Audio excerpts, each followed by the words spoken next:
सम्पूर्ण साथीहरुमा नमस्कार। अनि सुशील सर, आश्रम परिवार, आदरणीय अभिभावकज्यूहरू, अतिथिज्यूहरू र शिक्षक वर्गमा आदर प्रकट गर्न चाहन्छु।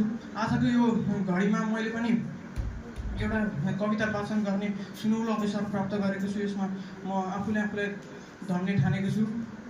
पङ्कज आचार्यद्वारा भुजङ्ग प्रयास छन्दमा यो जिन्दगीमा कविता वाचन गर्न आज्ञा चाहन्छु। म आए तिमी सामु सद्भाव राखी, गर्यो भाग्यले सुस्त यस्तो चलाखी।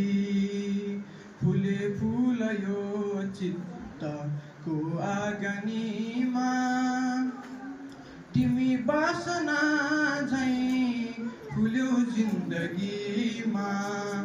तिमी बासना झैं फुल्यौ जिन्दगीमा। नदी तीव्र आनन्दमा दौडिँदैछ, चल्यो वायु चारै दिशा फैलिँदैछ।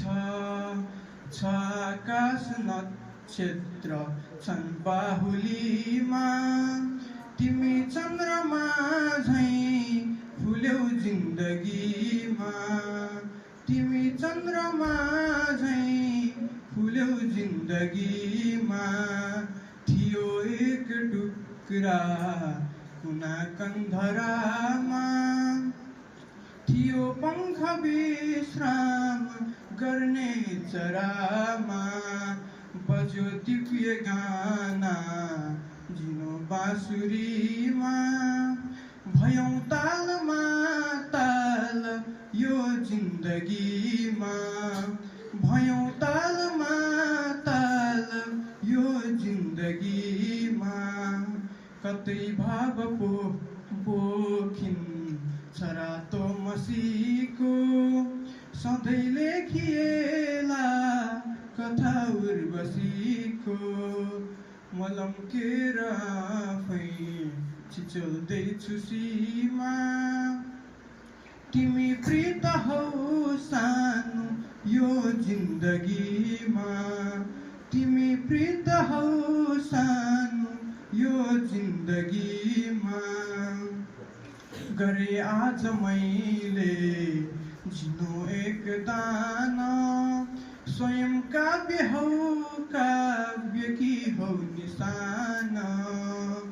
मिठा छन् पला फेरिने सास सामु, म के खुल्न सक्ने छु आकाश सामु। म के खुल्न सक्ने छु आकाश सामु। धन्यवाद।